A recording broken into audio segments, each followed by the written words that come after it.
Welcome to the What Bitcoin Did podcast.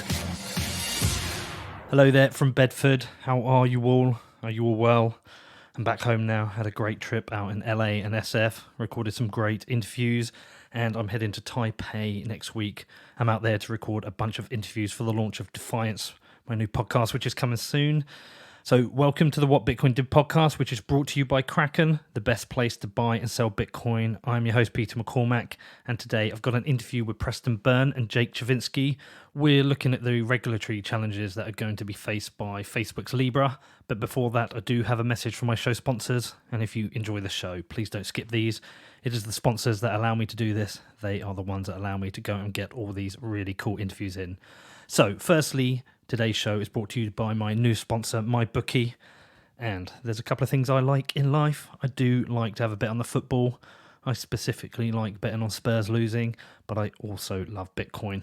So MyBookie is a great sponsor to get on board because not only can you bet on sports, but they also accept Bitcoin, which is pretty badass.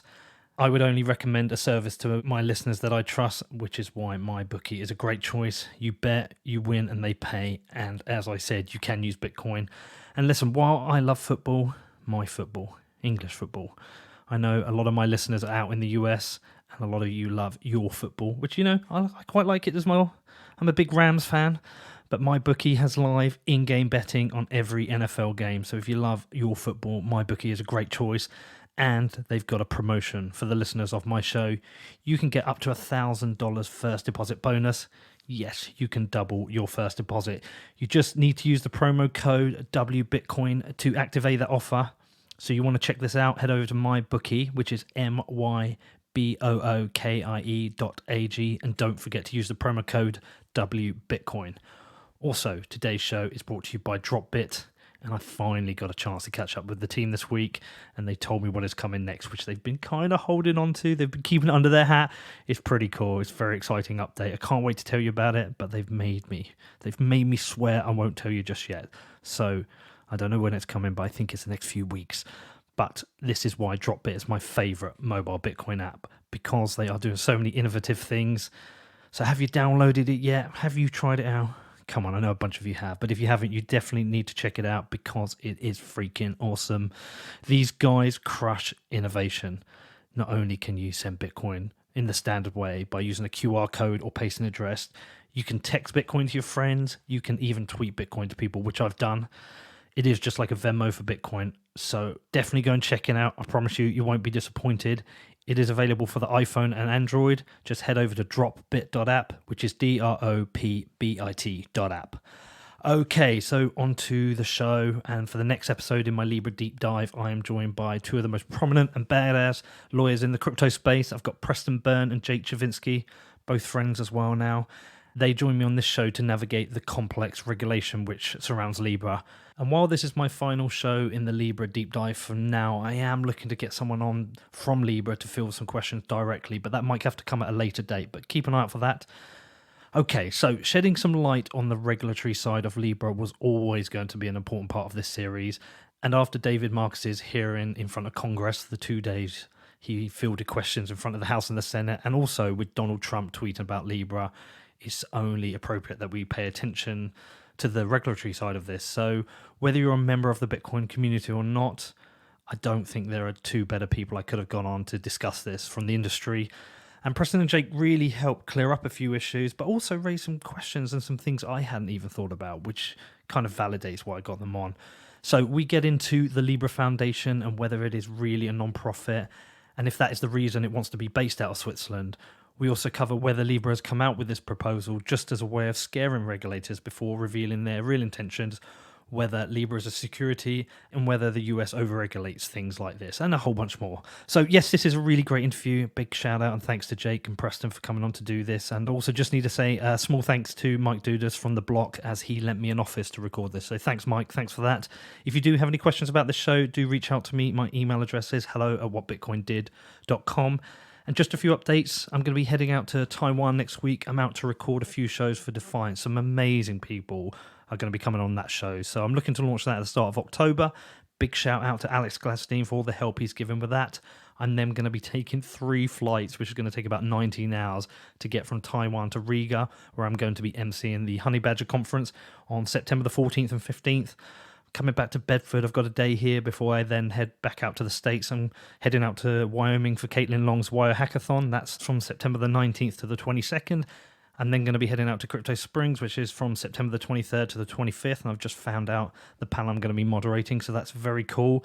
I'm also going to be heading out to Ohio in October for an event with Dropbit, and then going to be heading back to LA for CIS. So loads of stuff happening. If you're in any of those places and you want to hang out, you want to catch up, do reach out to me. Anyway, I'll let you get on with the interview. If you've got any questions, do reach out to me. My email address is hello@whatbitcoindid.com. Welcome to the show, Jake. Thanks for coming back. Let's be honest, we're starting this again because I just made a mistake. So we can be honest. That's okay. It's take 2. We only lost a couple minutes, so no worries. But welcome back, Jake. Welcome on first time, Preston. Howdy. We tried to do it before, but we've got you now. So, yeah, we're here to talk about Libra. I've been doing a few interviews about this, met a few people. I've got a changing view, which we're going to get into. Jake, you're going to have to tell us what you told us a moment ago again. But essentially, I want to know 2 things from both of you to begin with. I wanted to know what you thought when you first heard that Facebook were doing. And I'm going to say cryptocurrency, and I know you don't think it is, but other people think it might be. Anyway, it'd be good to know what you thought before you saw the white paper. You just heard about it. And now there's some meat on the bones. You've seen the white paper. You understand what they're trying to do, what you now think. Yeah, so I mean, when I first heard about it, the thing that concerned me the most was that it seemed like Facebook was trying to hide under the term cryptocurrency when in fact they're launching a product or talking about launching a product that really doesn't have any of the characteristics of a true cryptocurrency. So to me, when you talk about crypto, you have to have at least 3 characteristics. You have to be permissionless, you have to be censorship resistant, and you have to be trust minimized. And I didn't see any of that coming from Facebook, given that what they need to do is put together some kind of revenue model where this is making money for them. And when I saw the white paper, really my concerns about what they were doing were confirmed, because indeed it does seem like a permissioned system that allows censorship, that requires trust in a very specific set of companies that I think the actual cryptocurrency industry is trying to get away from, not run towards. So I was not terribly impressed with Libra, and my opinion hasn't changed too much since then. Interesting. So from my point of view, I remember back in 2014, I ran this startup called Eris. It's now called Monax. And it was the first permission blockchain startup, right? And so you can imagine what you do, how Bitcoiners reacted when you said, hey, guess what? You can use this blockchain stuff without buying any coins. Of course, people went completely ballistic. And I got a lot of stick for it on Twitter, which wasn't great. So when I saw Facebook building something on a permission blockchain, I said, aha, this is validation after all the years of abuse I suffered at the hands of Chris DeRose. Now, finally, I will be able to say, haha, I told you I was right. So I was initially fairly pleased that my thesis was turning out to be true. Fast forward to when they actually released it and the announcement, and it's not just a permission blockchain. It is this panopticon Frankenchain that's supposed to be run by 100 different Silicon Valley companies, each of which will have exclusive access to the data on the chain. Not only that, there's going to be a reserve asset, which is going to maintain a price that is separate from the dollar. I mean, when they initially announced it, I said, oh, good, they'll have like USD payments that hop between the apps in their app ecosystem. Mm-hmm. And what they've done instead is they've tried to basically set up something that looks, frankly, a lot like a cartel. Whether it is or not is a legal question that I can't answer, and it'll depend on what they actually do. But they've set up this thing, they've set up an independent currency. It's clearly designed to compete with local currencies in places like Rwanda and Botswana and Zaire DR Congo, wherever else, and be digitally native and digital first. It's going to compete with things like M-Pesa. It's going to compete with things like WeChat Pay. And I think with a company like Facebook, I don't buy their ambition that they're just going to try to bank the unbanked with something like this. If you wanted to bank the unbanked, you can do that with PayPal. What they're trying to do is something much grander, which is they're trying to offer a tangible, credible replacement to money itself. And I think that's really, really dangerous. So when David Marcus said it's not a currency, it's a payment tool, you don't agree? I think it's a security as it's currently structured, in that it's an instrument. It's backed by, it's a contractual instrument. It's backed by other instruments, and it's conceivable that people will buy it as a kind of inflation hedge or as an investment long term, particularly in a negative interest rate environment. So, I mean, in my view, it could certainly be a security, which would have some impact on, which is why I thought they would initially go with a USD replacement, because that is par, it's just USD, it's just currency, it's not classified as that. But what they proposed instead looks a lot more like an ETF, which has different implications. Yeah, so I mean, I think there are a lot of legal issues around how we categorize what it is that they're creating. But in terms of whether it's a payment system, I do think that's what they intend it to be. It's just that it doesn't seem like a more interesting payment system than the ones that we already have from centralized companies like PayPal or Venmo, like Preston just said.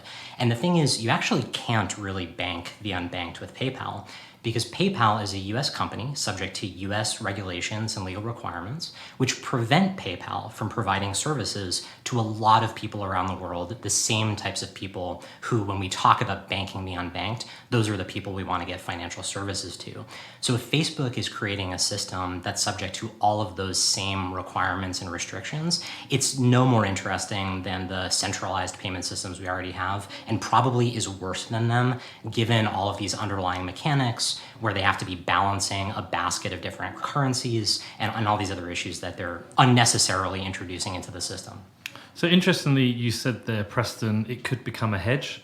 So whilst we are seeing them talk about a payment tool for users of Facebook, WhatsApp, Instagram, and people probably buying, a few dollars, a couple hundred, in a rare case, maybe thousands, can you see a scenario where certain institutions, investors, I don't know, even governments would consider buying significant amounts of Libra? Sure. If you want exposure to the underlying asset, then you're going to buy the instrument that gets you that exposure. Yeah. And is there any way of them not being classed a security here, or is it, how does this play out? So one thing that Facebook has done very successfully with the Libra launch is they've been deliberately vague about how all of it is going to work. That ranges from the way that they say privacy is going to work, to how they say that data is going to be shared, to how it's going to be regulated, and all the rest of it. So nothing is set in stone.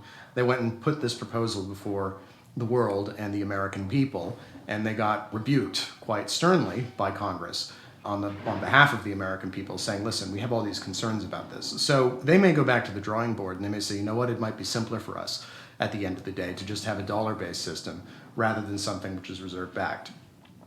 Yeah, well, I'm just wondering, if it is reserve-backed, is there any scenario where it isn't a security, or is it quite cut and dry that it is? It depends, okay. is the answer. It depends. Yeah, and it depends on, for the same reason that all of these other tokens we've been analyzing for the last few years depend on what the SEC says they are.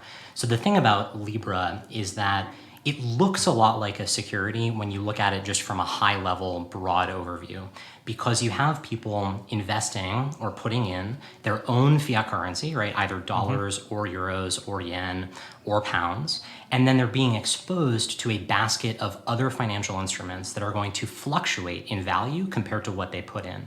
And they're trusting that this centralized group of companies is going to, or the Libra Association itself, is going to manage that basket of currencies in a way that will at least preserve their value. Now, when we talk about investment contracts, we're usually talking about an expectation of profit, but you have to understand, if the SEC wants to interpret that element of the Howey test broadly, they can.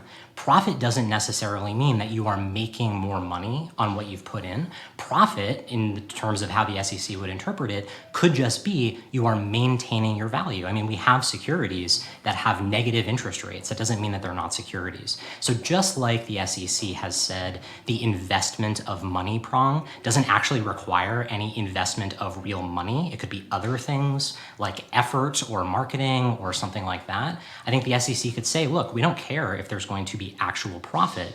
We still have something that looks fundamentally like a security, because you have these investors relying on the efforts, the managerial efforts of a third party in preserving the value that they've put in. Now, what type of security that makes it, I think, is an open question. Preston said it could be an ETF. I think that's a fair assessment. It also could look like an investment fund or an investment company under the 1940 Act. So I think it's unclear right now how exactly you categorize this as a security, but the path is definitely there if the SEC wants to take a critical view. So it almost feels like Libra or Calibra will be negotiating with the SEC before they make any decision. This will have to be resolved first, right? So this is the other thing that's kind of funky about it. So David Marcus was asked a lot of questions before Congress about what the policies of this scheme were going to be. So, for example, someone said, does Milo Yiannopoulos, one of the congressmen, said, will Milo Yiannopoulos be able to use Libra? Will Alex Jones be able to use Libra, right? These are two individuals who've been deplatformed by Facebook and just about all of the other sort of, wishy-washy leftist companies based in the Bay Area. And he said, well, we don't know. That's a Libra policy, right? So one thing they've done is they've set up this Libra Association, which is notionally a nonprofit. The purpose of the nonprofit is to administer the Libra chain and the relations among the up to 100 members of the Libra Association, which is responsible for managing it. And then Facebook will be simply one of those members with access to the system. Presumably they would have lent some technical help to the system. I look at that and I say, firstly, there are a lot of crypto nonprofits based in Switzerland. I seriously question, at least for US purposes, whether those would be considered nonprofit entities, because I think that managing a cryptocurrency is fundamentally a for-profit enterprise, first. Second, the accountability problem comes to the fore. Maybe it'll be, sure, I'm sure it'll be independent, but I would struggle to think that organizations like Facebook, who founded the organization, aren't going to populate it with their own people and that sort of thing, and have everybody sort of ad idem as to what the plan is going to be before they go and proceed with it. So there's a lot of copping out here, saying, well, we're not quite sure. It's kind of amorphous. We don't know where this is going to go. There's notionally an independent entity. That kind of makes the hairs on the back of my neck stand up. Yeah, the ambiguity and the vagueness of their plan is a little bit painful. I mean, you would expect them to have sort of a more thought through strategy on how they're going to launch and how they think that they should be regulated. But let me say the first positive thing about Libra that I think any of us have said so far on this podcast. As a matter of government relations, speaking as someone who has lived in Washington, D.C. for a long time and seen how things work on Capitol Hill for a while, this might be the right strategy for them, which is Facebook had to know that this was going to be really hard to get done. Mm-hmm. Facebook has a huge trust deficit in Washington, D.C. Basically, it is the perfect political target for politicians on both sides of the aisle. So David Marcus had to know when he got called in for 2 back-to-back hearings, it was going to be really rough. And it may be that the strategy is take your licks, have the politicians score their points by beating up on Facebook on TV and having everyone watch and everyone write articles about it. And then after that, start doing the real work on the Hill of talking to the regulators and doing all the lobbying that we know Facebook has tons of money to do, and then figure out how to get this through. So I think that while we can sit here and talk about all these securities issues, it is true that Facebook is going to spend a lot of time talking to the SEC, and I think it would be a little bit foolish to underestimate their ability to negotiate some way of launching this product. Okay, so I've got a couple of points there. Firstly, just me as an outsider, I'm really starting to find it interesting the way US politics works. I think it's really interesting. I still don't fundamentally understand the difference between the House and the Senate, but I don't need to at the moment. Just watching the political theater and the way people get to, they get their 5 minutes each to ask their question. And what I've noticed, there's a significant difference. Some people want to use it to ask questions, and I think they're interesting. Some people seem to use their 5 minutes to make a statement, which feels sometimes very career-based. Is it AOC, that lady who always seems to be in the press, the one Trump's falling out with? Hers seem to be very much about political statements. So I find it very interesting just Not watching. during the Libra hearing, though. I'll tell you that much. Her Libra hearing was fantastic. Yeah, and some people I thought were utterly brilliant, and some people were absolute morons. Brad Sherman, I thought, was a fucking disgrace, comparing this to 9/11. And I had down Patrick Mahenry, who seemed to just understand Bitcoin, which I thought was really interesting. But like I say, following the whole process is really interesting. And one of the things I've heard about them being vague again, I don't think Facebook makes huge mistakes about being vague. I think if they're vague, it's for a plan. I think probably what they wanted to do is get as much out there and see where the debate goes, understand where they're going to be questioned or where there's pushback, so they know where to focus. Otherwise, if they come out with their fully fleshed out plans and everything has to change, it's kind of a big waste of time. Yeah, I think that's right. I mean, you can almost think of it like Murphy's Law, Yeah. right? No plan survives first contact with the enemy. Well, often no plan survives first contact with Congress.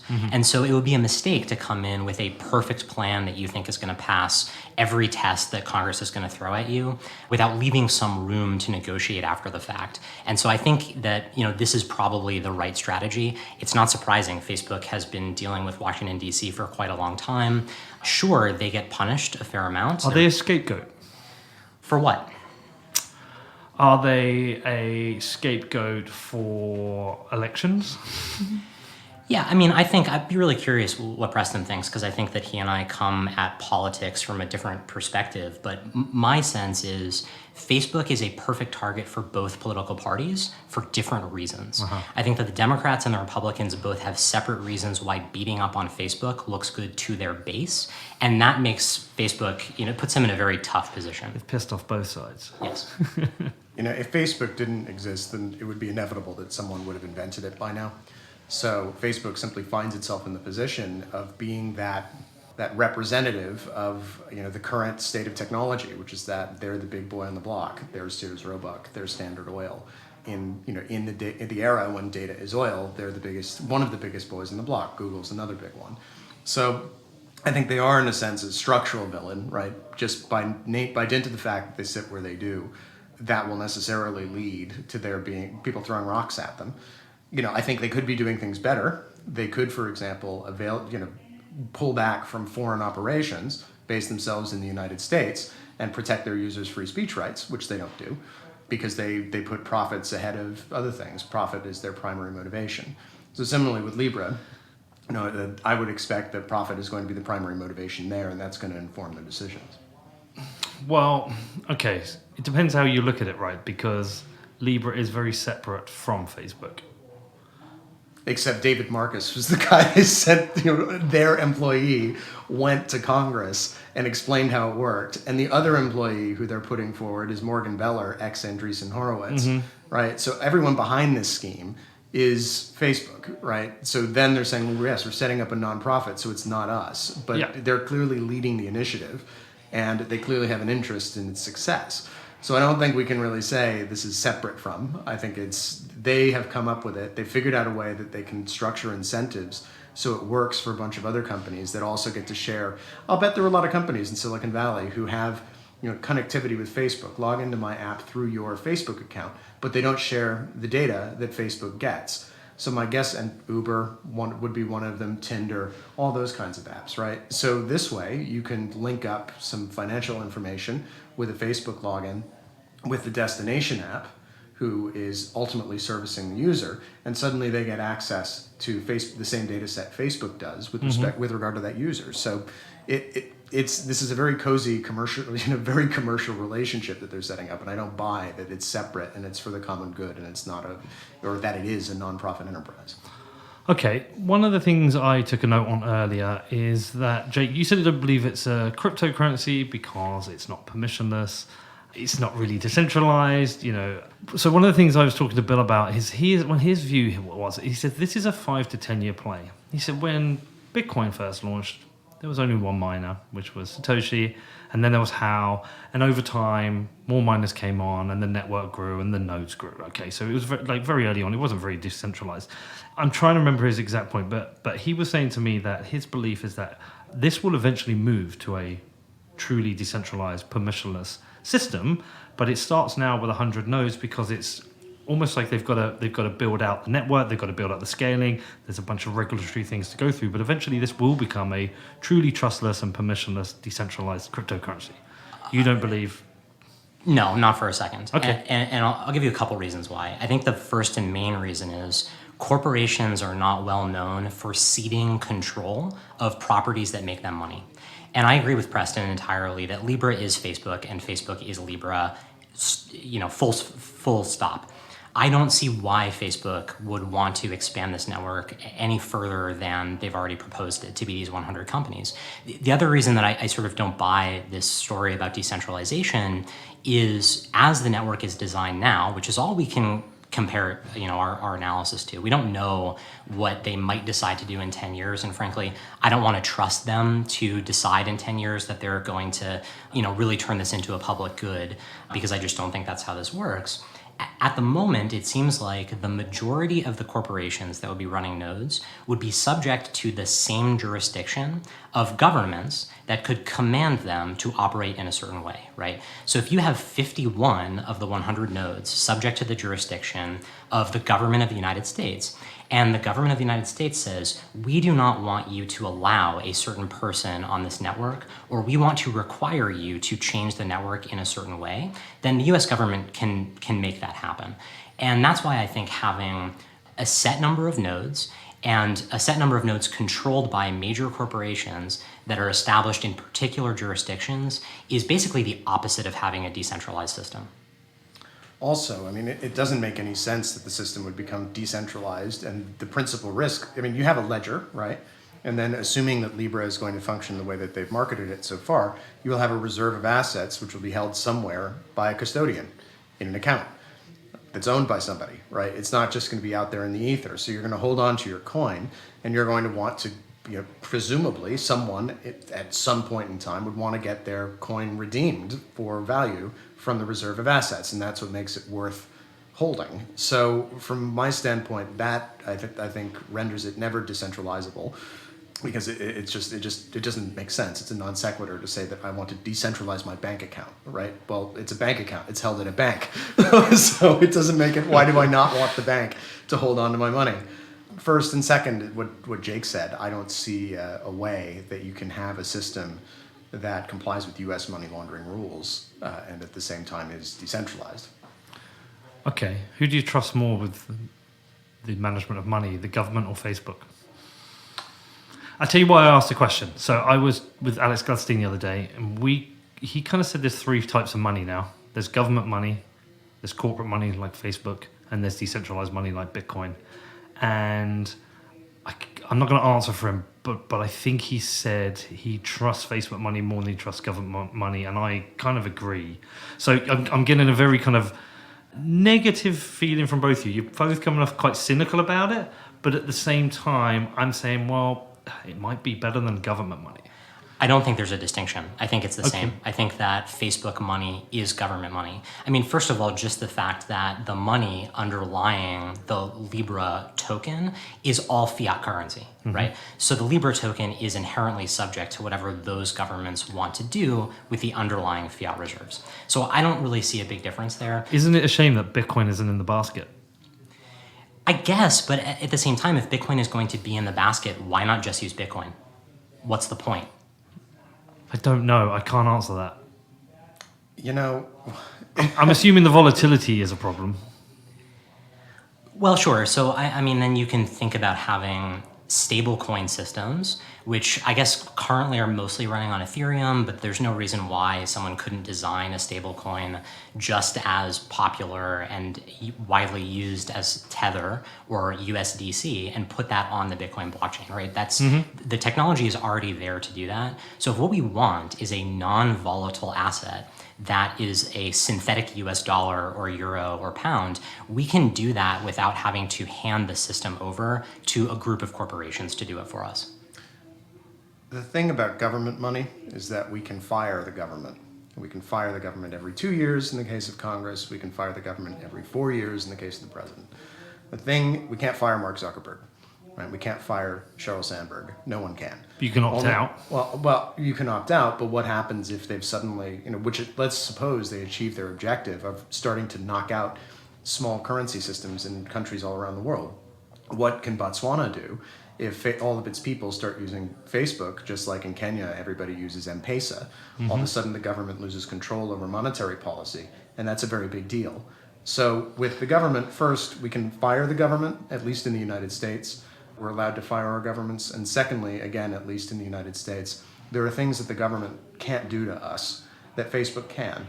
The government can't discriminate against you, right? The 14th Amendment says they can't. The government can't shut you up. The First Amendment says you can't. Government can't prevent you from buying a gun. So that's the Second Amendment. Government can't search your house and search your documents and your effects. It's the Fourth Amendment. Facebook can prevent you from buying a gun.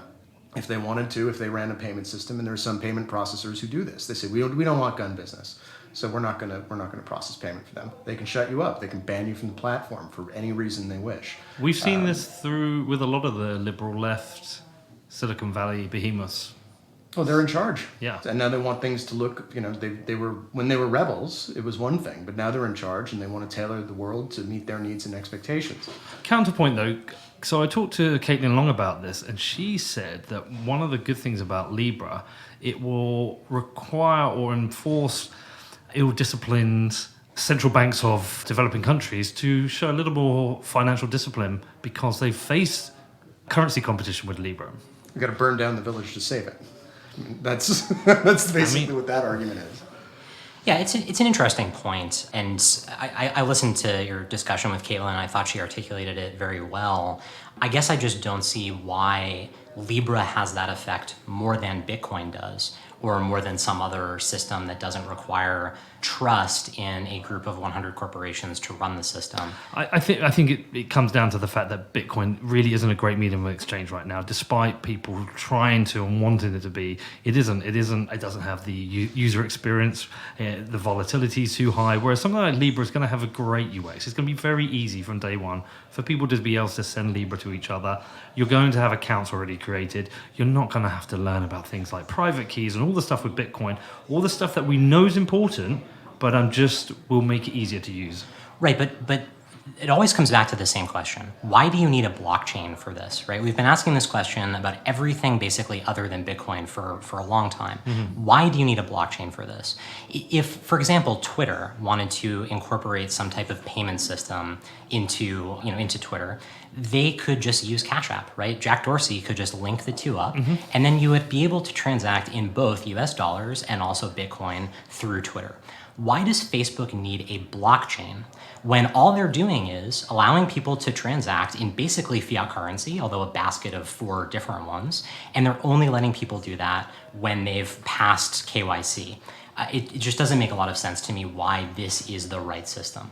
So regulators, I think, is the honest answer. If you go in and you say the word blockchain, your regulator is going to look at it and go, ooh, this is advanced. If you go in and say, well, we're doing all this, and by the way, it's on Postgres, they're going to turn around and throw the book at you. But at least here they have an innovation shield that they've raised so that if someone throws some criticism at it, they can say, what, are you anti-innovation? Do you want jobs to move overseas? I couldn't agree more. And this really gets to the first thing that I said when we started talking about this, which is Facebook was trying to hide themselves behind the shield. I think that's a really good word for it. The shield of cryptocurrency.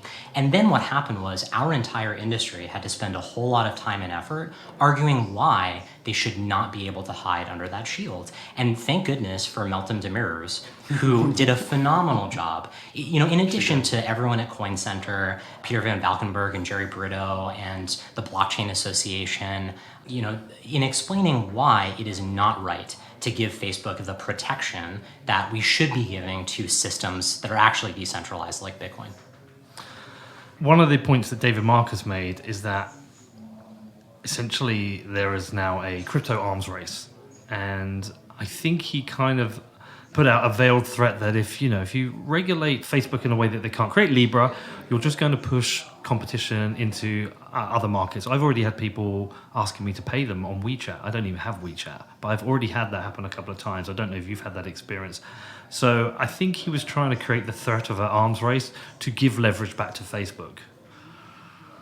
I mean, WeChat is not a blockchain-based application, Nope. right? It's just the most popular app in China, and people use it to pay for everything, right? So I think that if the U.S. government is thinking WeChat is a threat, I think it probably is a threat, but I think it's a threat in the sense that it's a very convenient tool that could be used to surveil American citizens and the American economy, because the entire thing is run out of China. I do not think there's any technological risk there, because we have all the tools. There's no reason Stripe couldn't go and build one of these apps tomorrow and couldn't integrate Bitcoin payments into it or something like that.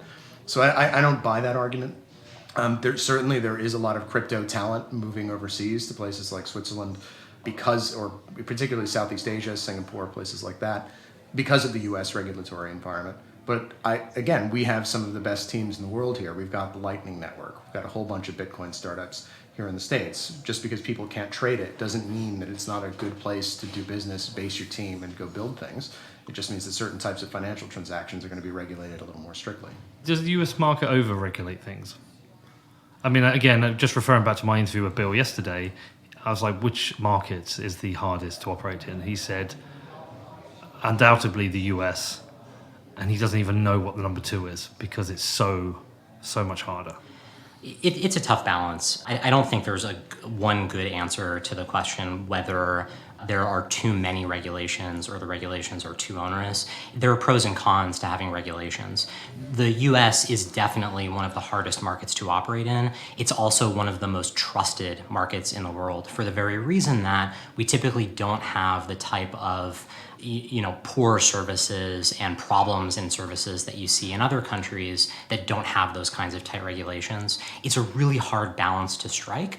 And that's why, I'm thankful that we have people like Hester Peirce, a commissioner at the SEC, who I know you also did a podcast with, who really understands the balance between encouraging innovation while also making sure that things are done in a fairly safe manner. Not necessarily protecting people from losing money, but making sure that we don't have fraud and misconduct running rampant in the country. I think that's really important, and that's what makes the markets in the US so strong. Yeah, I think Brian Quintenz, who I met with recently, is similar as well. I think across the CFTC and the SEC, I think people are quite pro. I think they do recognise the risk of pushing regulation abroad. I also find this very interesting because it hasn't crossed my mind where both of you seem to be thinking that Facebook is co-opting the work of the cryptocurrency industry for their benefit, and they're not really a cryptocurrency. It just hadn't crossed my mind. Is that a feeling you all have, all the lawyers have? I don't know. And also, it's hard to define the term cryptocurrency, right? Yeah. What does that mean? It could mean something different to you or me or David Marcus, right? The word itself, cryptography, currency, I guess a medium of exchange or something like that. Mm-hmm. So in theory, it's okay to say the word cryptocurrency. That's probably the explanation that David Marcus would give. But it's very different from the permissionless blockchains. I thought we were talking about cryptozoology. This is the wrong interview. Yeah, and it goes to a question you asked a little bit earlier. David Marcus gets in front of Congress and basically makes the argument, if you don't let us move forward, then other people are going to who are going to be worse for your interests. It's either going to be outside of the US, which means the US loses the value of that innovation, or it's going to be a system that you cannot control, the way that you have been able to control the global financial system for the last century.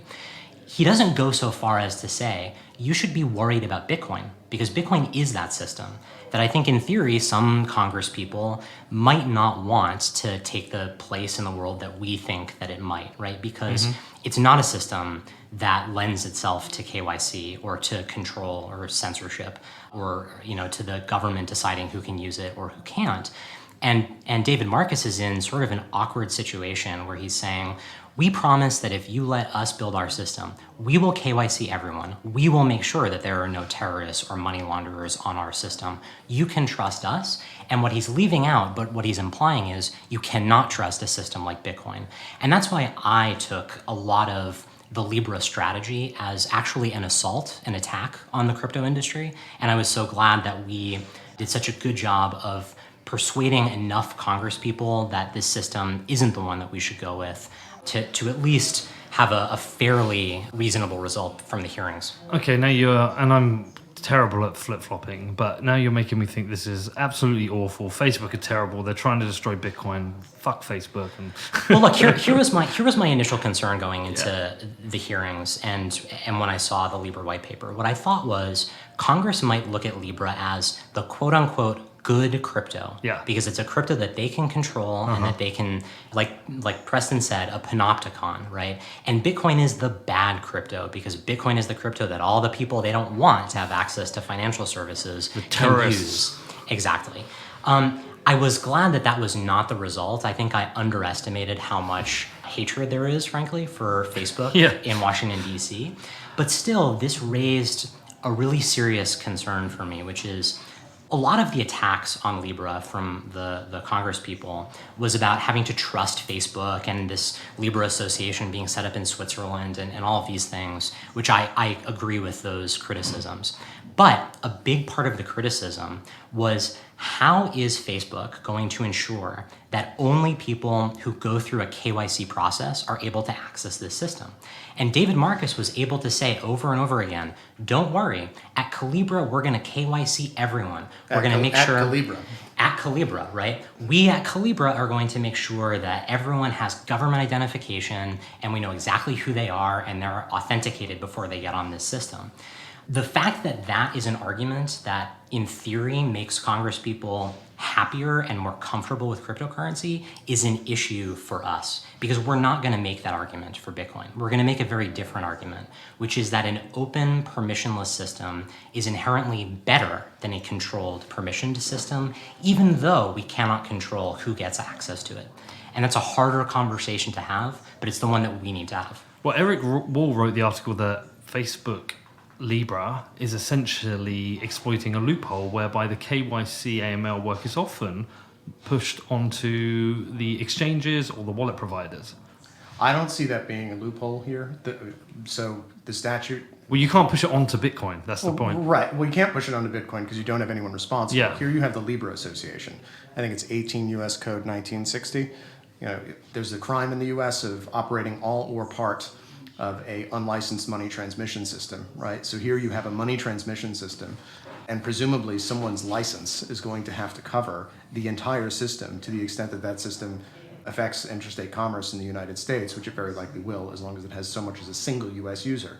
So from that standpoint, I look at Facebook made a lot of promises, and this is the thing that really bothered me about the Libra white paper was that they think we're stupid. So they think we're dumb. They think we were born yesterday, and they're like, but in fact, they're the neophytes. They're the newbies. They just showed up, and this is our house. So they showed. So really, they turned around and they said, we're going to allow, in Calibra, we're going to allow anonymous transactions. And okay, you're going to allow anonymous transactions, and then they turn around and say, well, we're going to KYC everybody. Which is it? Yeah. Make up your mind. Your design decisions are going to, you make one choice, those are mutually exclusive choices. Similarly, they mentioned privacy in the white paper once in the context of developing privacy enhancing features. And then in the hearing, they mentioned it a bunch as well. They said, well, we're thinking about privacy, we're considering user privacy. Okay, fine. But you've also said that you're going to put this on a blockchain. All of the data is going to be stored forever, and every single transaction is going to be viewable by anyone who's running a node, one of these super node operators, one of these 100 operators, which means they're going to be able to see anyone's transactions at any time. And furthermore, you're spreading out that data among 100 different nodes, which means that if any one of them has a security breach, then all of them have a security breach because the blockchain ledger has been replicated. And furthermore, governments everywhere around the world are going to be able to get access to this information. In most cases, anywhere outside of the United States, it's probably without a subpoena or a search warrant, and they'll be able to see the whole thing. So they're saying all of this stuff. You can't have privacy if you have a blockchain that isn't totally encrypted like Monero, and even then, it's just a question of waiting for the cryptography to be broken. You can't have a system which has anonymous transactions and KYCs people. And so they then went and said to us, well, it does all these things. Well, here's the list of promises we need to make to the government, and here's the list of promises we need to make to the nerds. And then, of course, the nerds look at it and go, well, you can't promise those two things at the same time. They're mutually exclusive, and that's what annoyed me the most. Yeah, I totally agree. And I would also point out that when David Marcus is discussing privacy, mostly what he's talking about is, will the Libra Association share transaction data with Facebook so that Facebook can monetize it? And he kind of said no, but he wouldn't even really say no. His answer was something like, well, we don't have any plans to do that right now. Yes. And then the question arises, well, then how are you monetizing this system? Are we really to believe that Facebook is in the business of creating public goods for the entire world? And his answer is, well, we have all these small businesses using Facebook to sell their goods, and we think that Libra will help them because it'll reduce friction in their sales, so we'll attract more people to Facebook, and so somehow down the road we're going to be able to monetize it that way. That's fine. But I think we have to remember one of the reasons that Facebook is so disliked in Washington, D.C. is because it is a company that has created an entire business around monetizing our personal data without telling us the truth about what they're doing. And so when David Marcus says, well, we don't plan to do that right now, that has to raise a red flag for us.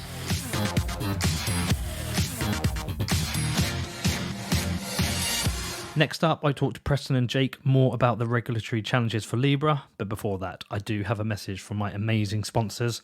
So firstly, the show today is brought to you by Kraken, the mighty Kraken, the amazing Kraken, the best place to buy and sell Bitcoin with the most comprehensive set of tools for you traders out there. I recently met up with Jesse when I was out in the States. We caught up. It's been a while. He was telling me about some of the exciting new things coming for Kraken, and with everything else they've done this year, they really are working hard to create the best platform out there for you traders. You already know they have the best security practices of any exchange, and if you didn't check out my interview with Nick Pokoko, their chief security officer, you do want to go back and check that out. It's without doubt one of my favorite episodes I've ever recorded. But they do have all these services available to you. They've got Kraken.com, the best place to buy, sell, and trade digital currencies. We've got margin trading with up to 5x leverage for you crazy traders out there. They've got futures, they've got indices, they've got the Kraken OTC desk for large trades. They've also got Crypto Watch, where you can trade on multiple exchanges from a single platform. And for you advanced, badass traders out there, they've got the most amazing account management service for you. So there's definitely no better place to trade. Join me in supporting Kraken. Head over to kraken.com, which is KRAKEN.com. Also, next up is my good friends over at BlockFi. Been working with these guys for over a year now, which is amazing. Big thanks to the team over there. And they also had some exciting news this week. So this is very cool. They announced BlockFi Flex, where you can choose to receive your interest payments in the currency of your choice. So I'm going to try this out. I'm going to be locking up some of my surplus bank balance in GUSD, but I'm going to receive my interest in Bitcoin. Another way to stack sats. So with a BlockFi interest account, you can earn interest every month on Bitcoin, ETH, and GUSD. And also with BlockFi, you've got access to their crypto-backed loans, where you can take out a loan against your Bitcoin, Ether, or Litecoin. If you're interested in finding out more, if you want to check it out, head over to blockfi.com, which is BLOCKFI.com.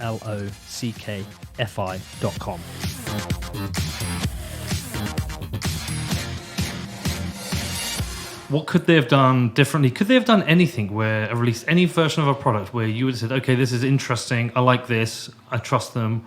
Or is it the fact that you are mixing Facebook with currency itself is inherently something that's quite scary? I think Facebook really is not. Facebook is looking for growth opportunities. We all know it.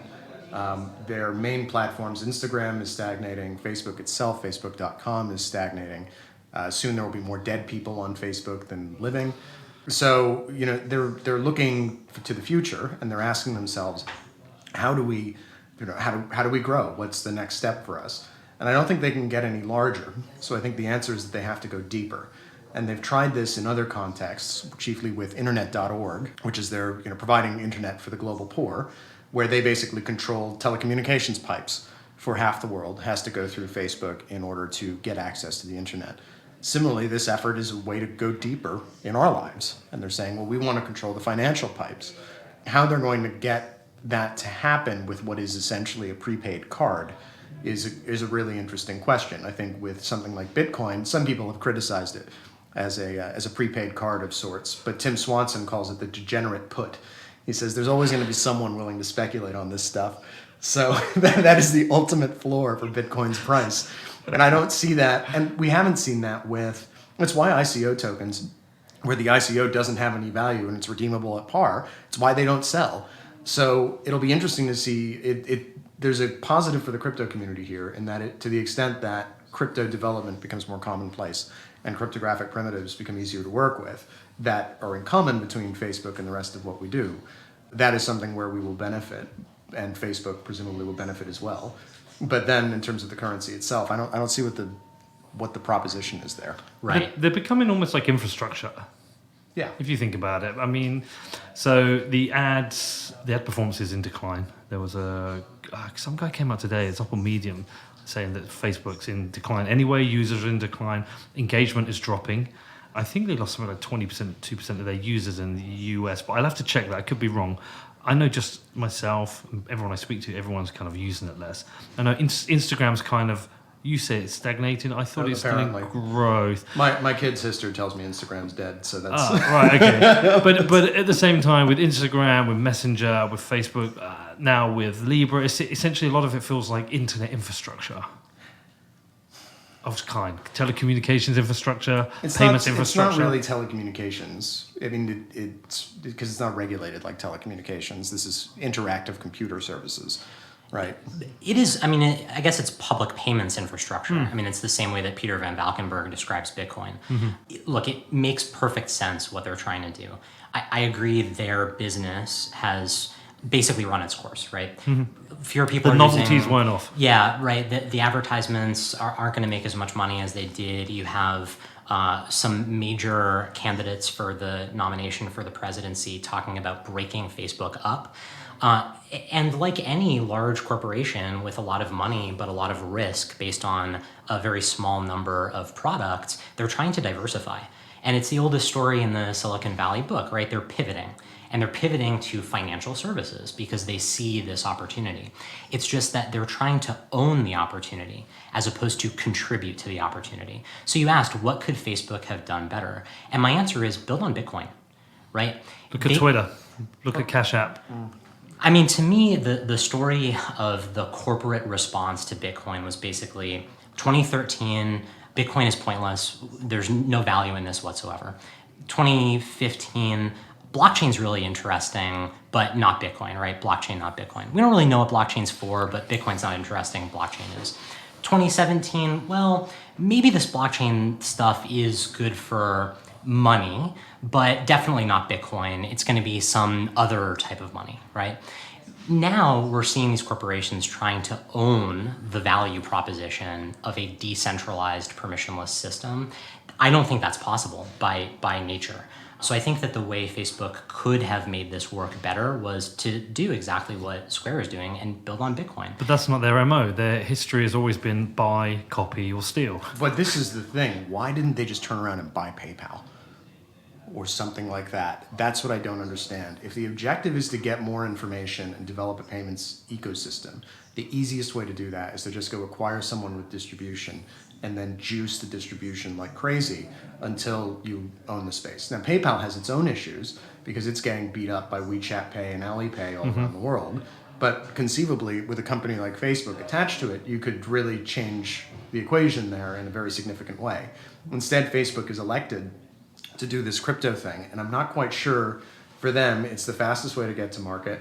Maybe I don't see what the real advantage is if you want to own payments of doing a cryptocurrency, unless within the company internally they've decided that their ambition is to kill money itself and replace money. Totally self-aware of their own reputation, and this was a way that they believed. I don't know. We don't know how these meetings happen. People sit around the table, but maybe they were under the belief that, well, if we create something that's governed by other companies, and it's not just governed by Facebook, people will trust us more. I certainly trust this model more than Facebook just creating a currency on their own, which is their own currency. Yeah. I mean, another possibility is another tried and true regulatory strategy and political strategy in DC, which is propose something that makes people very uncomfortable so that you can create room for yourself to do something that otherwise you probably couldn't do, but because it's less than the first thing you proposed, you get away with. Bring back the stablecoin. Move the Overton window. Right. So it may be that this was the long shot, and now they're going to back way down from what their initial proposal was. I think it's fair to say that they're not going to get their initial proposal through the entire regulatory process. There's just too many people coming out in positions of power saying, we don't want this thing to happen, that they're going to have to change the model in some way. Maybe that's what they're going to do. They're going to end up changing it to a more traditional fintech type model. So they'll come back perhaps with a Venmo competitor or a dollar stable coin, something a lot simpler. Maybe, and then Congress says, well, at least it's not Libra, so I guess we'll let them do it. Look, I don't know, but that is a legitimate strategy in DC if you want to get stuff done, so that could be what this is. Give access to the data to FinCEN. Right. Can you do that automatically? legally? I don't think you can. Isn't it payments over a certain amount that have to go to FinCEN? Well, you can give FinCEN whatever You can- you want, right? You can file suspicious activity reports Yeah, but on transactions of any dollar value. I'm just trying to think. So, but from like a stored communications perspective, there's a different regulation there. So depends. If you want to hand someone's Facebook profile to the FBI, you can't do that unless the FBI has a court order or it's a life-threatening emergency. So that's FinCEN, a different ballgame, but I suppose it depends on which regulatory regime will apply. I don't think they'll be running a node. Let me put it that way. And I would think that would be a very bad move for the U.S. government to be running a node on this thing. I think the obligation is if we've got something suspicious, then we report it, but not we just hand it all over to the government and let them kind of supervise. Not that they'd know what to do with it anyway. They just call up Johnny Levin over at Chainalysis and ask him to make sense of it anyway. Right. So, yeah. Yeah, I mean, could they just pay their 10 million and get their node? Could Facebook decline them? Who knows? I don't think there was. I would trust it less. Yeah. Right. Yeah. I actually thought the performance of David Marcus was quite impressive for 6.5 hours in a chair with the onslaught of attacks and questions and the amount of stuff he was being held accountable for, which he wasn't really responsible for during his tenure at Facebook. I actually thought he did a pretty solid job. Yeah, I agree. I mean, he was the sacrificial lamb for Facebook, right? He bore the brunt of all of the politicians' complaints about everything Facebook has done, and he just had to sit there and take it while they scored their political points. I thought that he did as well as could be expected given the situation that he was put in. And don't forget, he didn't ask to go to Washington and sit through all those hearings. He had maybe 2.5 weeks notice, and I'm sure spent a lot of time preparing how he would answer all of the very difficult questions. And, I think that he did a pretty good job given some of the tensions between the story that he's trying to sell and the reality of the system that Facebook is trying to stand up. But yeah, I have nothing negative to say about David Marcus. I respect the work he did. I don't like what he was saying, but yeah, I agree with you. He did a great job.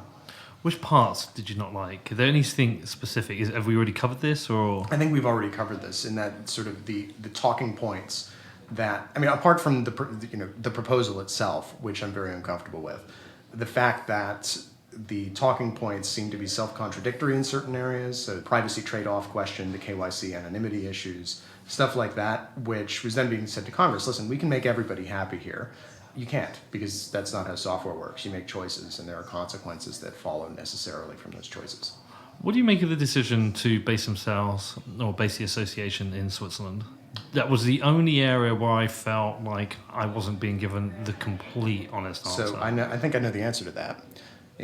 Firstly, it's probably, if it's in Crypto Valley in Zug, that's just kind of trendy. You go there and hang out. I think they're in Geneva. Are they in Geneva? Yeah, they wanted to go to Geneva. Okay.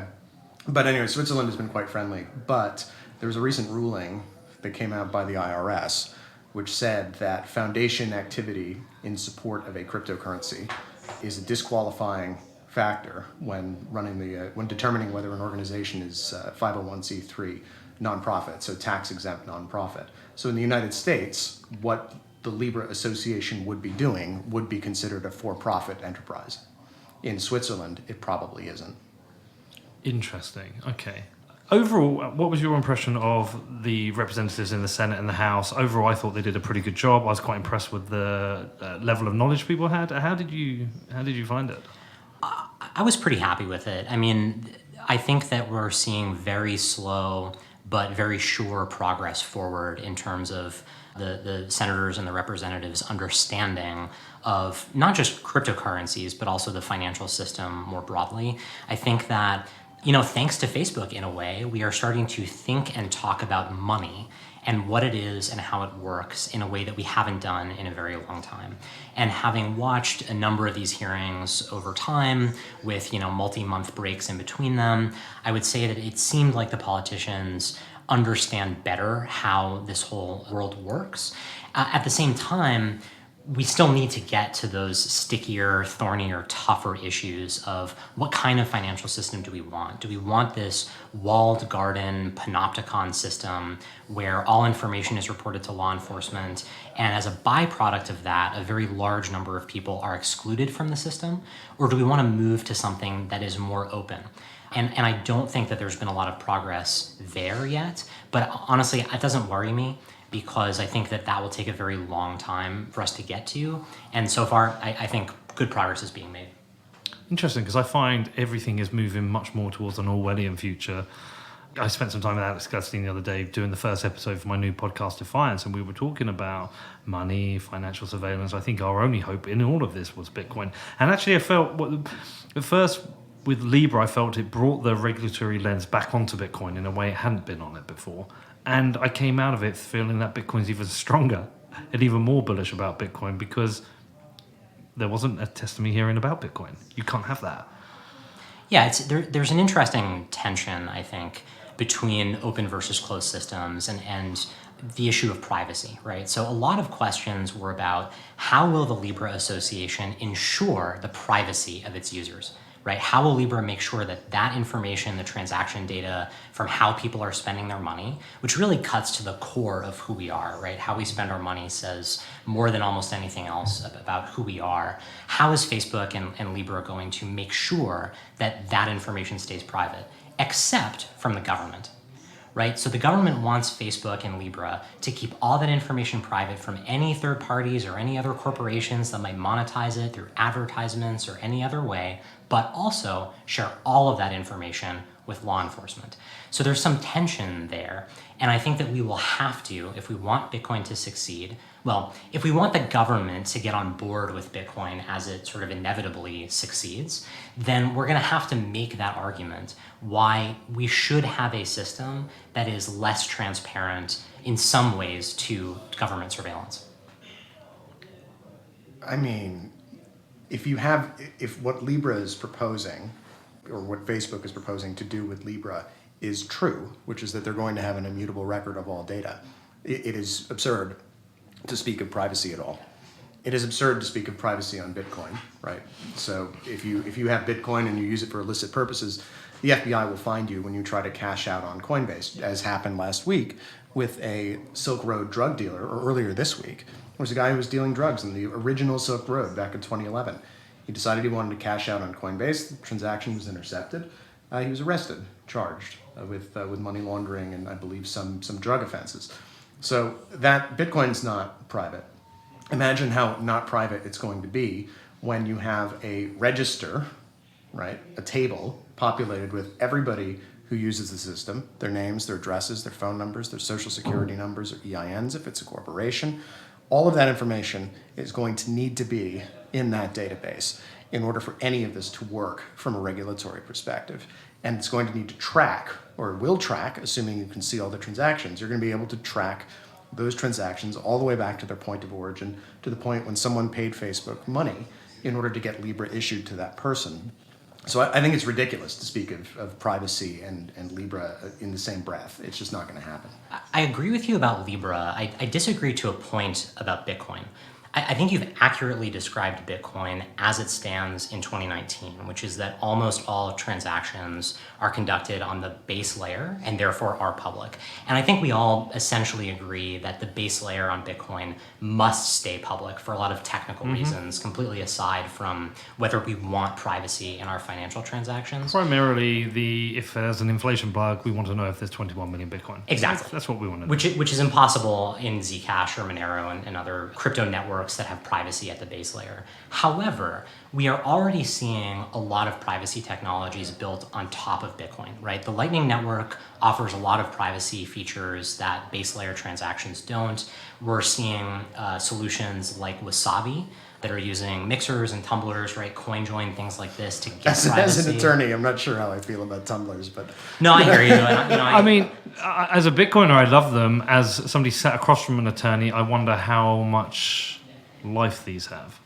I would tell you that it's not as safe as you might think it is, and that the government can track coins through multiple coin joins more than you might expect. and that if you really need to ensure your privacy, CoinJoin might not be optimal for you.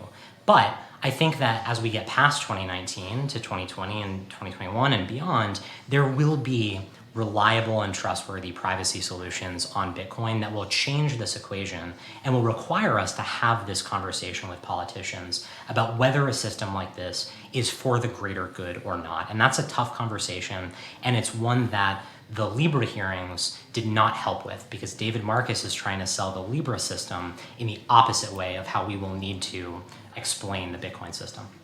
So what are the next steps? What do you think is going to happen now? Obviously, the Libra team are going to be taking everything in from what's happened in Washington. Obviously, there's key points, lots of meetings, discussions. But what realistically do you think is going to happen? Do you think they're going to be working around all the different regulators, talking to them, or do you think they're going to go and change their plan? How do you think this plays out now? I think probably do all of the above. All of them. Okay. I think they'll take on board the criticism. Whether they change it is a matter for them. I think Facebook has sufficient, shall we put it, overconfidence in its powers that it's conceivable that they would not adjust the plan in any way, shape, or form and would simply proceed as described in the initial white paper.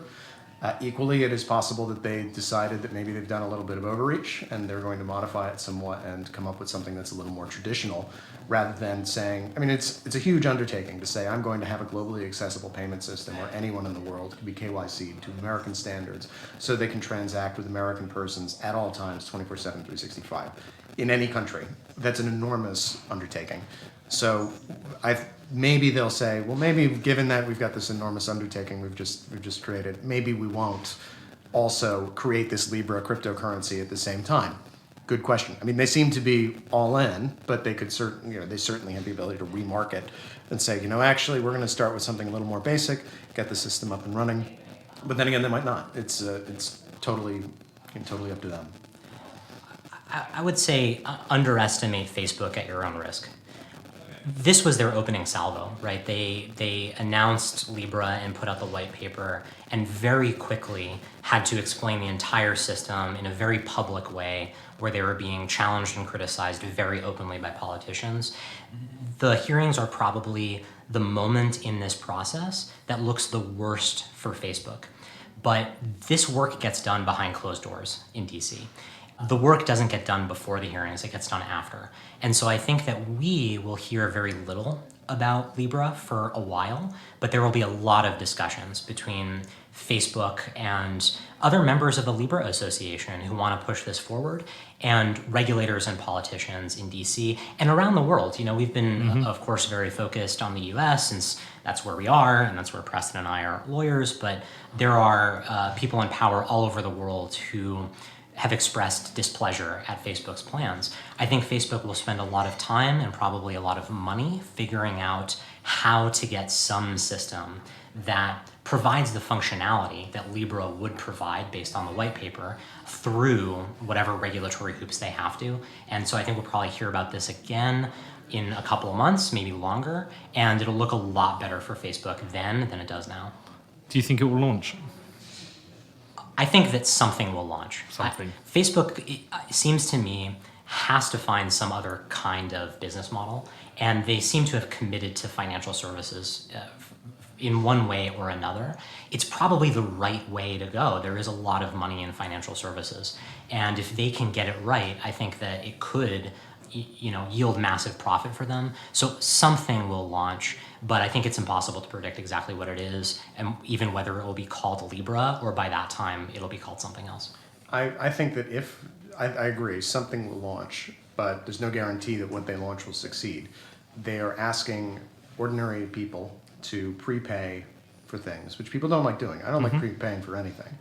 To prepay for a currency which is volatile, which has no immediate market, and in a context where everybody in the world uses different currencies to do things. If they nail this, money's dead, right? If they nail this completely 100%, money dies and Facebook rules our lives, and 1,000 years of darkness covers the earth. Right? so that's, and woe are we. But anyway, so that's option A. And then at the opposite extreme, they come out and they say Libra, and people look at that and well, I want to get this coffee and it's not It's not priced in Libra, right? It's priced in USD, and the merchant's taxes are payable in USD. And Bitcoin has the same problem, to be honest with you. And you could talk to a guy like Saifedean, and he'll be like, "Oh no, Bitcoin's not for coffee. It's new digital gold, standard of money." But ultimately, Bitcoin is based on speculation to a very large degree, or rather, its popularity is based on speculation. And Libra is presumably going to try to make this thing as vanilla as an Amazon gift card, which means it doesn't have that going for it. Potentially it does. Maybe there's some trader somewhere. I'm sure there's a trader somewhere who can figure out how to make money from this thing. But it's not first and foremost aimed at achieving that. So it'll be interesting to see whether people actually take it up, because they don't have much. They'll probably do it through discounts or something within members of the Libra network. But again, that's another separate can of worms from a legal standpoint. Well, not many people have raised this point that you've just made there, is will people use this? I mean, there is a UX hurdle here in terms of understanding another currency. So that's the thing. Facebook hasn't told anyone why people would use it either. And I think that's kind of the secret sauce. Well, I think they've in terms of touching on sending money back home, international remittance. Like if people do that anyway. Yeah, but it's like, do I pay my 8% with Western Union? Do I pay 0% with Libra? Is there an on-off ramp in each country, and can I do it just as easy as Western Union but pay 8% less? That's the one thing that I think they have pushed. And if you go onto the Libra website, you do see lots of pictures of people in kind of developing countries and it's really cute and cuddly, yeah, right? But I don't think it's realistic. But that's what it's marketed towards. I think that's step one. That's where I think they really know usage is going to be is international remittance. I think that's only natural if you can. Again, I was going back to Bill yesterday. He's saying the thing about Western Union is that despite the fees, you trust them. They've got decades of experience. You can send money with Western Union and it's going to get to where you want it to get to. If Facebook can create the on-off ramp in each country, then they'll have the trust, and that 8% lower cost is worth it. So I think that use case is proven. I don't think the use case is proven that I'm on Instagram and I see somebody in some swimming shorts and I think I want those, I'm going to use my Libra to pay for it. Because if Libra's the only option, they're going to have a lower conversion rate than they would with all options. And if I can use my credit card or I can use PayPal at the same time, I'm more likely just to use my credit card because it's pounds. So Facebook has one advantage over everybody else, which is distribution. If they were but they also have a disadvantage, and if with the plan as currently described, and that disadvantage is they're asking everybody to accept something completely new and different rather than just use it. I mean, Ripple has done this. Not to say, I don't like saying nice things about Ripple, but I will. But they've done this with a thing called XRapid, right? This is not anything which is new or special. So what Facebook is basically, they're asking the same question all over again. They have much better distribution than Ripple does. But fundamentally, not a lot of people are using Ripple for that use case. So Ripple have proved that you can create something that nobody uses. Ripple have proven that you can create something. You can take a lot of time and energy and effort with vast quantities of money raised on the public crypto markets, and you can create something that nobody uses except for speculators.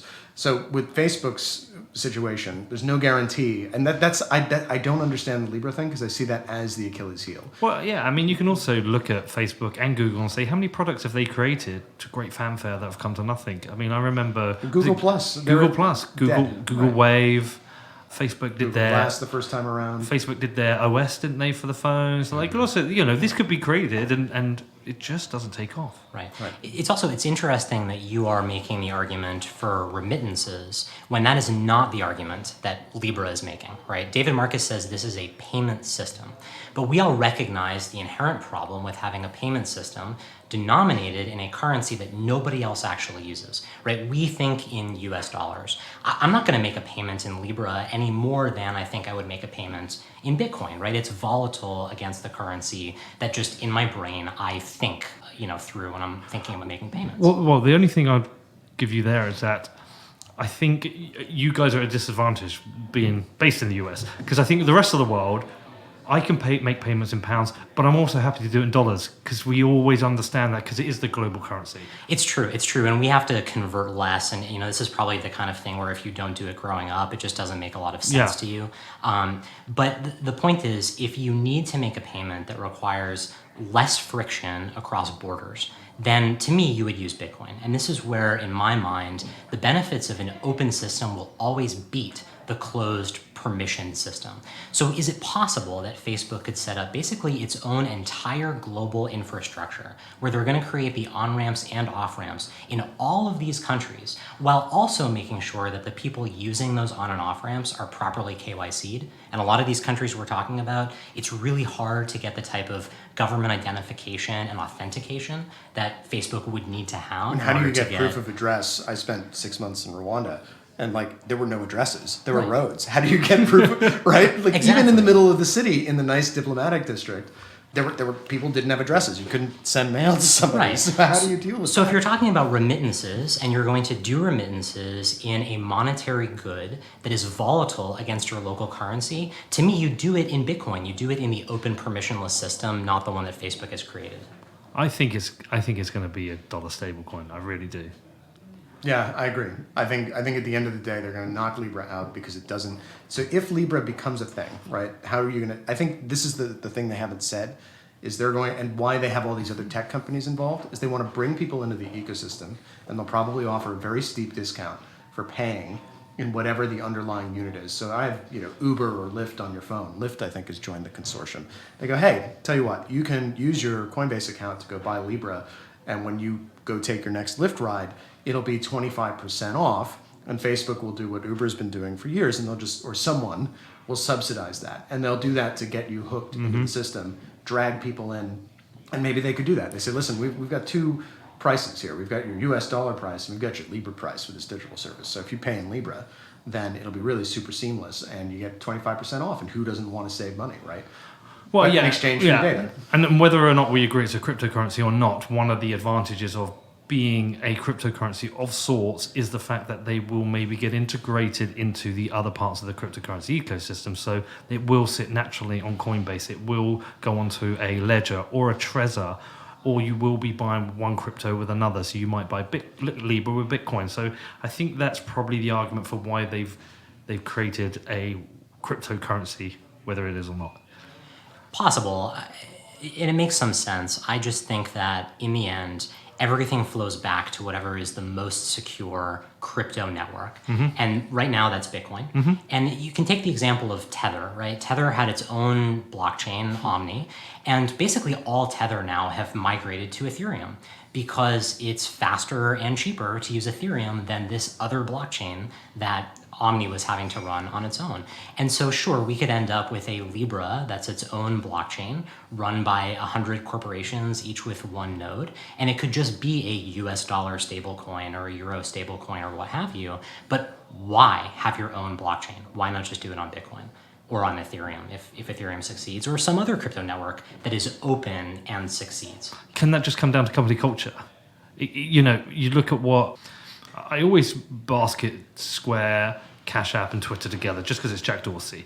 But you look at the culture of that company and the way they create products, the way they have adopted Bitcoin into Cash App, the way they are now looking to even sponsor open source development. Culturally, that's where that company is. Culturally, where Facebook is always been to buy, steal or copy.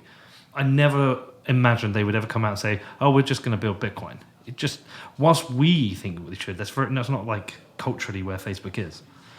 Yeah, that sounds right to me. I do think that ultimately it's all about control for them. Of course. I respect Jack Dorsey a lot for the fact that he didn't try to create his own cryptocurrency or his own payment system, that he understands the value that he can accrue to Square and maybe someday Twitter by building on Bitcoin, right? Square Crypto, right? He launched his own nonprofit, I think, division of Square that's just going to contribute to the Bitcoin ecosystem. To me, I think probably if Facebook thought a little bit harder, they could and should end up more where Square is, realizing that just because you don't control the system doesn't mean you can't monetize the system. You can still get most of the benefits, if not more, of what they want by building on an open, permissionless blockchain instead of trying to stand up their own. But I don't think Jack Dorsey would ever want to be the most powerful person in the world, would ever want to be a politician, would ever want to be the richest person in the world. But I can say the same about Mark Zuckerberg. So it's the ego of Mark Zuckerberg that leads to Libra. That's your... Potentially, or the history of control. He originally had the shareholder agreement, remind me, it was set up so he could never be outvoted. Something or another. So he's always retained control. I think he enjoys control. But, I don't want to profile him. I've never met the guy. rather than profile him, I just want to look at the history of the company, how it's operated previously. It does seem to be about them controlling, and they can't control Bitcoin. Yeah, that's fair. I mean, they're all these companies are in a sort of struggle to the death with one another for the best data and the best advertising targeting, right? So I think not so anymore. So interestingly, I've started to look at Facebook and Twitter as the classic hare and the tortoise race. Facebook grew really quickly. They turned up the ad dial so much we got to the point where you go into Facebook, all you would see were ads or certain content that would keep you on the platform, like addictive content that would keep you on the platform, so they would distribute more ads.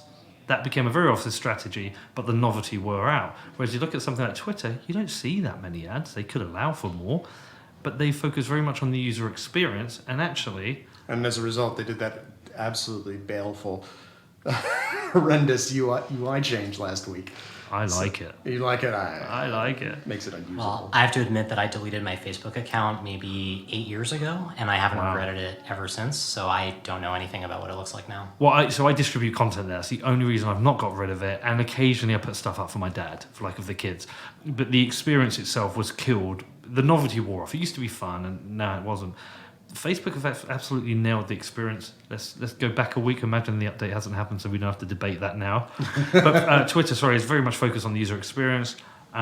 They still have their own problems, though. Of course. Their monthly active users are off, so now they've stopped reporting. They've kind of created their own measure for how they define a monthly active user, and they've stopped reporting it on a monthly basis, or if they're reporting it at all. So yeah, Twitter is all of the big platforms are having problems in that their markets are saturated. So it's interesting, and what are they doing as a consequence? This is the classic disruption cycle where they're starting to target high value, high profit, high margin users, and they're ignoring the fact that what put them where they are stupid memes of cats, right? So that's and people yelling at each other in a sort of unruly way. So I think that what we're seeing is is it peak Facebook? I don't know. But what we are seeing is these companies changing their positioning, which I think leaves them vulnerable to new challengers, which eventually will happen. No company lasts forever. Do you think it's also we're all becoming a little bit more self-aware of how much content we're consuming and the impact on us? Like I can get up in the morning, especially when I'm traveling, because most of my contacts are in the UK. Yep. So I'll wake up, I've got WhatsApp messages, I've got Signal messages, I've got Telegram messages, I've got emails, I've got tweets, I've got Facebook updates. Like it's relentless just going through them all in the morning. Just like, fuck, how do you get through all this shit? So yeah, no, that's right. I mean, Twitter is as much as I can keep up with. Yeah. And, I think a lot of people use Facebook for different reasons that just don't speak to me. So, I don't have kids, so I'm not putting up pictures for anyone to look at. I'm not terribly interested in looking at pictures of other people's kids, no offense. No. I don't want to get my news from Facebook. I have other sources where I get my news. So to me, it's just not an attractive platform. Similarly, Instagram. I mean, I think Instagram is fantastic, but I don't personally use it just because communicating through pictures just isn't how I operate, right? I'm a lawyer. I like to write. So Twitter for me is all the social media that I need. I personally paint all of my opinions. You paint? In watercolor. I'm not surprised. And then I deliver them to the client by way of interpretive dance. Very interesting. Do you know what? Just slightly off topic because it was in my mind. If either of you listen to the podcast, Reply All? No. I listened to only the episode about Paul LaRue, the new contender for Satoshi Nakamoto. It's the only episode of Reply All I listened to. Well, we're not going to get into that subject. No. But I listened to my first one the other day because somebody recommended it to me, and there's an Instagram for doctors.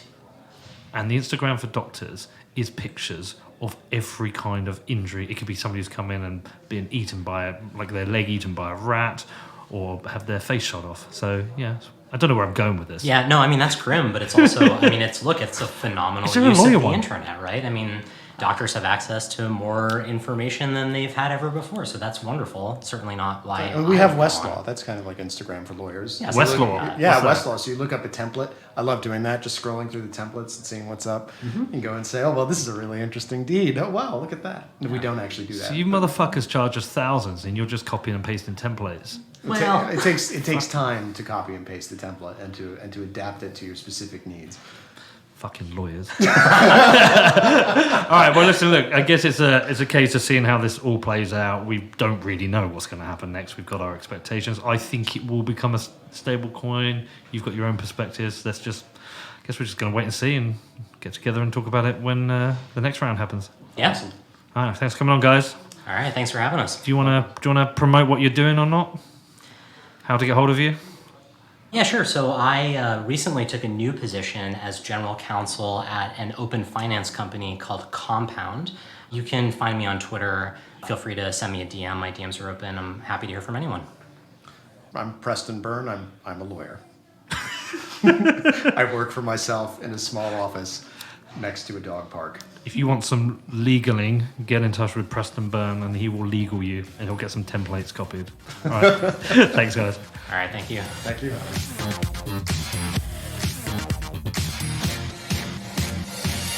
Okay, so what did you think of that? Did that clear things up for you or did that raise more questions? One thing that I thought was cool is that with all the guests I spoke to, they all kind of came at it from a different angle, and I think that just reflects the different opinions that people have, whether, people are a bit worried because it's Facebook, but some people are positive about it. They think it might be a great on-ramp for Bitcoin, and other people are like, well, look, this is Facebook. They've let us down before. We can't trust them. Going through the guests, Bill was very positive about it and bullish on the project, whereas James and Peter were both very skeptical, but I don't think either of them have completely written it off yet. And then with Preston and Jake, both were adamant that it's a bad idea with unclear regulation, and I don't think either of them expect to see Libra launch, well, at least in its current state. And as I mentioned in my intro, I am working hard to get someone from Libra on to answer questions directly about it, so keep an eye out for that. I'll do my best to get somebody on from the project. I also thought it was interesting that Preston and Jake suspect that the initial proposal could be just a way of testing the Senate and government before proposing their real ambition, maybe in an attempt to get the project to sound more agreeable.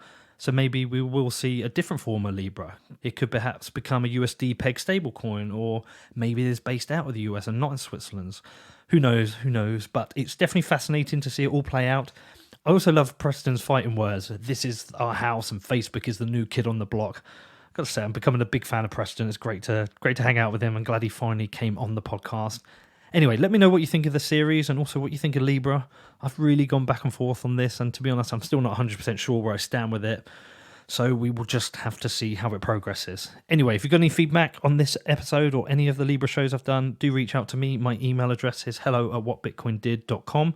Also, a big thanks to everyone who supports the show. If you're a regular listener, you've probably heard me say this a bunch of times, but there's so many things you can do to support the show, and it is with your help that I'm able to grow it. I'm able to get great people on. It doesn't matter whether you just go over to iTunes and leave me a review, whether you listen to the sponsors, or whether you become a subscriber. Whatever you do, it all helps. If you want to find out more, it's all on my website. Just head over to whatbitcoindid.com, click on the support section. Right, I'm going to go. I've got to prepare for getting out to Taiwan, but if you do have any questions, do reach out to me. My email address is hello@whatbitcoindid.com.